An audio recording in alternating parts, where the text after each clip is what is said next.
Olá, estudantes da nossa disciplina de Estratégias para a Comunicação. Eu quis gravar esse vídeo porque eu quero chamar a atenção de vocês, né, para um ponto que é bastante importante, me parece bastante crucial. Nós estamos aqui na nossa disciplina, né, de comunicação interpessoal, de estratégias de comunicação, e como vocês mesmos já pontuaram nos fóruns, nas atividades de vocês, a comunicação, ela se dá de diversas formas. Então, eu tenho a comunicação oral, né, a conversa e tudo mais. Eu posso me comunicar por meio da minha expressão corporal, por meio de gestos. E tem um outro estilo de comunicação que é tão importante quanto a oral, que é a comunicação escrita. Estamos vivendo em tempos, né? E aí, assim, o pessoal fala muito é o brasileiro, mas não é só o brasileiro. Como eu trabalho, assim, né? Vejo outras leituras de outros países e tudo mais, a gente percebe que tem havido um relaxamento, entre aspas, com relação à forma de se comunicar por escrito em diversos idiomas, mas o nosso interesse aqui é no português. Então, gente, é muito importante primar por aquela regrinha básica do texto, sabe? E seja um e-mail, uma carta, uma mensagem de texto, e principalmente os relatórios, mensagens em fóruns profissionais ou estudantis. É importante que a mensagem tenha coerência, começo, meio e fim, e que as regras da língua portuguesa, do idioma, né, no qual você está escrevendo, sejam respeitadas e que as palavras sejam escritas corretamente. Por exemplo, se um profissional fala problema, bicicleta, as pessoas já olham para ele com um certo, né, uma certa receio, assim, nossa, um certo olhar desconfiado. E acontece a mesma coisa quando ele escreve errado, quando ele escreve não respeitando as regras, normas da língua.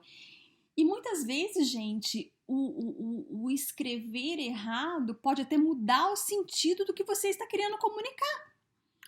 Então, assim, é muito mais sério, muito do que um simples preciosismo, do que uma simples, está querendo agora que nós sejamos escritores natos. Não, não é isso. Mas o básico da escrita precisa ser respeitado. Por exemplo, às vezes a gente tem assim, certeza que determinadas frases, determinadas palavras estão corretas. Só que elas não estão e mudam o sentido do que estamos falando e pode causar problemas seríssimos. Nas empresas, principalmente, assim, multinacionais, até as nacionais mesmo, essa coisa de um e-mail, por exemplo, com uma palavra errada que o outro conheça, pode causar transtornos gravíssimos. Quer ver um exemplo? Que, assim, é extremamente usual. E, assim, gente, cometem esses erros profissionais mais gabaritados, menos gabaritados, pessoas na academia, professores, estudantes, muita gente comete esses erros. Esse erro que eu vou dar o exemplo aqui. Estamos numa conversa e eu falo assim, a minha ideia vai de encontro à sua. E eu quero dizer que nós estamos concordando.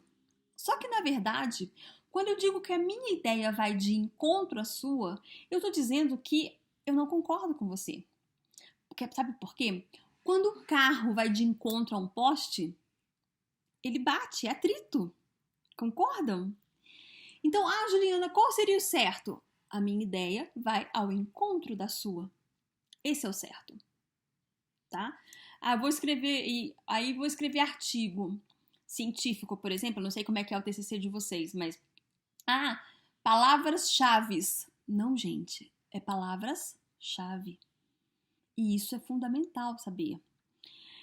Quer ver assim, vou fazer um exemplo bem radical, né, para vocês verem assim, como é importante a gente ter certeza de que a palavra que nós estamos empregando realmente significa o que a gente quer dizer. Porque, assim, tenho dúvida, ou não tenho tanta certeza assim, tem um recurso que chama dicionariodesinônimos.com.br. Ele é ótimo. Sempre quando eu vou escrever, quando eu vou falar, até mesmo quando eu tenho dúvida com a forma de escrever uma determinada palavra, eu consulto nele. E aí, assim, ele me dá lá os exemplos e eu falo, é isso mesmo, é isso que eu quero dizer, então, opa, não é. E às vezes ele traz até sinônimos que são melhor empregados naquele contexto do que a palavra inicial que eu estava pensando. Então vale a pena, sabe, ter ele lá no seu computador sempre. Mas eu estava falando dessas certezas das palavras. Teve um dia que eu estava conversando com uma pessoa e ela disse assim, claro, uma pessoa um pouco mais simples, né, mas eu preciso ir no INSS para ver minha aposentadoria, mas eu não gosto de ir lá porque tem muita democracia. Oi? Fiquei pensando, né? E ela repetia isso. Até eu entender que o que ela estava dizendo, porque eu ficava assim, nossa, mas será que lá no INSS ela pode fazer, escolher o que ela quer fazer com essa coisa de democracia e tal, né? Mas não, o que ela queria dizer é que no INSS tinha muita burocracia, demorava muito. Então, assim, gente, é lúdico, né? Mas é bastante importante. Eu acho que eu já falei isso, né? Mas, por exemplo, você pode pensar assim, mas eu não preciso ter tanta preciosismo assim com o idioma, com a escrita, porque eu sou um contador, ou porque eu sou técnico, porque trabalho na TI, ou eu sou um consultor. Então, assim, não trabalho com literatura, mas, gente, um contador precisa escrever relatórios. Um técnico de TI tem que escrever pareceres, relatórios também. Tem que comunicar por e-mail, por exemplo, as alterações que foram feitas na programação, a linguagem que foi usada. Um consultor precisa também fazer relatórios, pareceres. Então, assim, um estudante precisa escrever bem quando precisa para redigir algum texto. Ou mesmo nas mensagens de texto, ou mesmo nos chats. É importante quando é um chat profissional ou acadêmico. Então é importante, sim.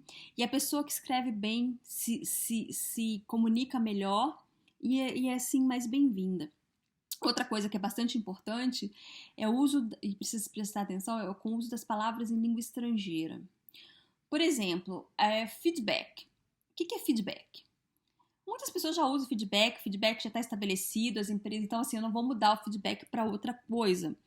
Mas usar o feedback no seu contexto. O feedback é um retorno, é uma avaliação, é um parecer, vamos dizer assim, sobre aquela atuação de determinado profissional. Ponto. Stakeholders.